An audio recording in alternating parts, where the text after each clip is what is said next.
Hello किसान भाइयों, मैं हूं आपका मछली वाला भैया उनमें टहरिया फिशरीज ग्रेजुएट एंटरप्रेन्योर और आप देख रहे हैं ऑस्कर फिशरीज। कोई भी किसान भाई जो मछली पालन स्टार्ट करना चाहते हैं उनके मन में एक सवाल ज़रूर रहता है कि कैसे हम लोग अपने मछली के खाने के खर्च को कैसे मेंटेन कर पाएंगे। तो किसान भाइयों, अगर आपको मैं एक मोटा मोटी बजट बताऊं कि इसके रेंज में अगर आपके पास पैसे हैं तो आप मछली पालन को पेलेटेड फीड खिला करके उसको मछली को तैयार कर सकते हैं। कंपनी वाले फीड खिला करके उसको अच्छे से पालन कर सकते हैं। अगर आप आईएमसी मछली पालन करते हैं तो पर एकड़ लगभग आपके पास 2 से 2.5 लाख रुपए होने चाहिए, तब आप उसको अच्छे से पेलेटेड फीड खिला करके पालन कर सकते हैं। लेकिन वहीं अगर आप पंगास वगैरह पाल रहे हैं जिसको ज़्यादा फीड खिलाने की ज़रूरत पड़ती है तो लगभग 6 से 7 लाख रुपए पर एकड़ के हिसाब से पंगास मछली में खर्च आ जाता है अगर आप कंपनी वाले फीड खिलाते हैं तो अगर आपके पास इतने पैसे हैं तो ज़रूर आप कंपनी वाले फीड खिलाइए, क्योंकि कंपनी वाले फीड में आपकी मछली जल्दी तैयार हो जाती है, आपका पानी है वो जल्दी ख़राब नहीं होता, साथ ही साथ आपको मछली को बीमारी भी बहुत कम लगती है ना। तो ये बहुत ज़्यादा आपके लिए हेल्पफुल साबित होगा अगर आप थोड़े से ज़्यादा पैसे अपने मछली पालन में इन्वेस्ट करते हैं तो। लेकिन वो किसान भाई जिनके पास 50,000 से 1 लाख रुपए है, जो कंपनी वाले फीड अफोर्ड नहीं कर सकते, उनके लिए मैं आपको तरीका बताता हूँ। आप फीड कॉस्ट को अगर अपन कैलकुलेट करें तो सबसे ज़्यादा फीड कॉस्ट कम किस में आता है, वो है आपका आईएमसी मछली। तो जो भी किसान भाई जो अभी अभी मछली पालन शुरू कर रहे हैं उनको तो आईएमसी मछली से ही मछली पालन स्टार्ट करना चाहिए। और जब थोड़े बहुत पैसे आप जोड़ लेते हो, प्रॉफिट कमा लेते हो, उसके बाद आप कंपनी वाले फीड खिला करके उसको जल्दी आप बड़ा करके ज़्यादा पैसे अर्न कर सकते हो, है ना, कमा सकते हो। तो सबसे पहले आईएमसी मछली पालिए। दूसरी बात, अगर आपके पास थोड़े बहुत पैसे हैं, आप मछली को अगर कंपनी वाले फीड खिला सकते हैं तो आपको ये करना है कि 50% मात्रा आप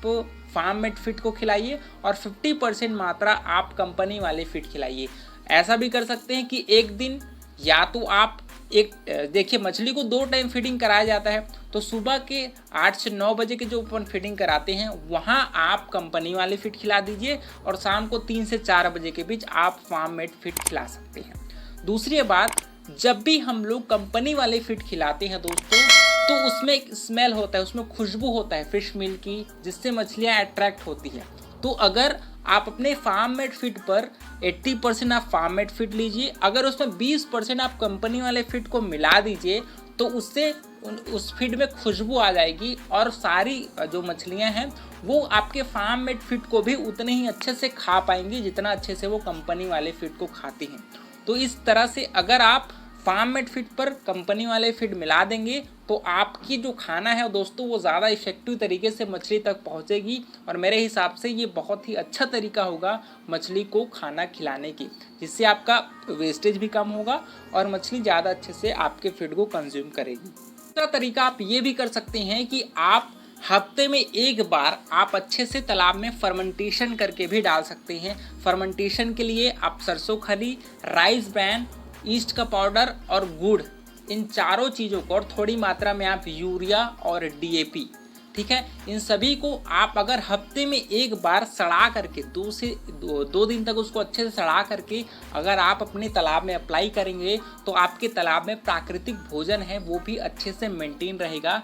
जिसको हम लोग ग्रीन वाटर एक्वाकल्चर सिस्टम भी कहते हैं। यहाँ पर हम लोग अलग से फार्म मेड फीड भी थोड़ी मात्रा में खिला रहे हैं और हफ्ते में एक बार हम लोग सरसों खली, राइस ब्रान का फर्मेंटेशन भी कर रहे हैं, जिससे तालाब में आपका प्राकृतिक भोजन है दोस्तों वो बना रहे और मछलियों को प्राकृतिक भोजन भी मिले और आपका जो कंपनी वाले फीड है वो भी वो खाती रही। अगर आप फार्म मेड फीड भी खिला रहे हैं तब भी कोई दिक्कत नहीं है, उसको भी मछली कंज्यूम करेगी, लेकिन आपके कंपनी वाले फीड के मुकाबले फार्म मेड फीड में आपका कम खर्च आता है ना। भले ही उसको तैयार होने में आपके कंपनी वाले फीड के मुकाबले ज़्यादा समय लगता है मछली को तैयार होने में, लेकिन आपका खर्च है वो कंपनी वाले फीड के मुकाबले कम से कम 5 से 10 रुपये नीचे ही आता है ना। तो इस प्रकार से अगर आप फीड को मैनेज करेंगे तो ज़रूर आपकी मछलियाँ थोड़ा सा ज़्यादा समय में तैयार होंगी, लेकिन उनका खर्च है वो बहुत ही कम आएगा। वहीं अगर बात करें मछली के बच्चे की, तो अगर आप स्टंटेड बच्चे अपने तालाब में डालेंगे तो वो दूसरे मछलियों के मुकाबले, फिंगरलिंग के मुकाबले ज़्यादा अच्छे से ग्रोथ परफॉर्मेंस दिखाती है।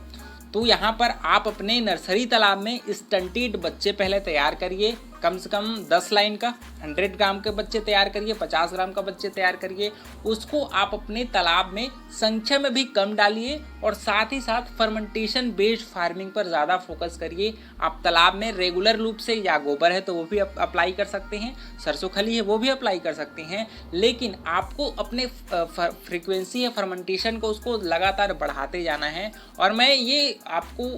दावा तो नहीं करूँगा, लेकिन आपके कंपनी वाले फीड के मुकाबले बहुत ही आसानी से आप इस मछली को भी, आईएमसी मछली को भी तैयार कर सकते हैं। लेकिन वही अगर आप पंगास पाल रहे हैं, तिलपिया मछली पाल रहे हैं, सिंघी पाल रहे हैं, मांगुर पाल रहे हैं, इन मछलियों को आपको अलग से फीडिंग कराने की ज़रूरत पड़ती ही है, क्योंकि इनकी जो रिक्वायरमेंट है, प्रोटीन रिक्वायरमेंट है, वो आईएमसी मछली के मुकाबले ज़्यादा होती है। इस वजह से आपको इन मछलियों को या तो फार्म मेड बेस्ड आपको तैयार करना पड़ेगा इसके लिए फीड, या तो कंपनी वाले फीड आपको इसको खिलाना ही पड़ेगा, क्योंकि इन मछलियों में हैवी इन्वेस्टमेंट लगता है। इसी वजह से आपको फार्म मेड फीड के साथ साथ कंपनी वाले फीड भी आपको खिलानी पड़ेगी।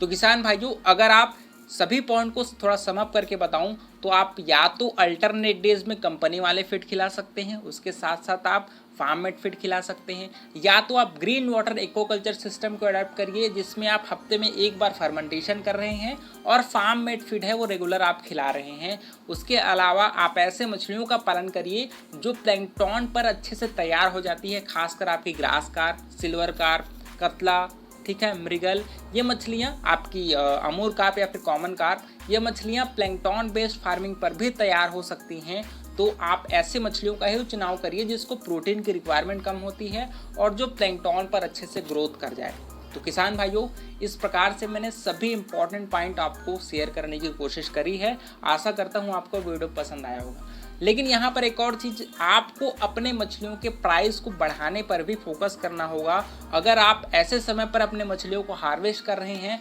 जहाँ पर मछलियों की जो भरमार है वो ज़्यादा है, मार्केट में बहुत ज़्यादा मछलियाँ आ रही है, उस समय अगर आप मछलियों का हार्वेस्टिंग करेंगे तो आपको कम प्राइस मिलता है। तो आप अपने प्रॉफिट मार्जिन को थोड़ा बढ़ाइए और अपने प्राइस को भी थोड़ा सा बढ़ाने की कोशिश करिए। ऐसे मौसम में ही आप अपने मछलियों को हार्वेस्ट करिए जहां पर मछलियों की कमी हो, और उस कमी को आप ज़्यादा प्राइस में बेच करके आप उसकी पूर्ति कर सकते हो। तो अगर आपको वीडियो पसंद आया होगा तो वीडियो को लाइक ज़रूर करिए। अगर आपका कुछ सुझाव हो उसको भी नीचे कमेंट करिए, मैं ज़रूर आप उस पर वीडियो बनाने की कोशिश करूँगा। तो किसान भाइयों, वीडियो को लाइक करिए, ऑस्कर फिशरीज पर नए हैं तो चैनल को सब्सक्राइब करना बिल्कुल मत भूलिएगा। मिलते हैं अगले वीडियो में किसान भाइयों, तब तक के लिए बड़ों का सम्मान करिए, छोटों को प्यार करिए और खुद का ढेर सारा ख्याल रखिए। Thank you, thanks for watching.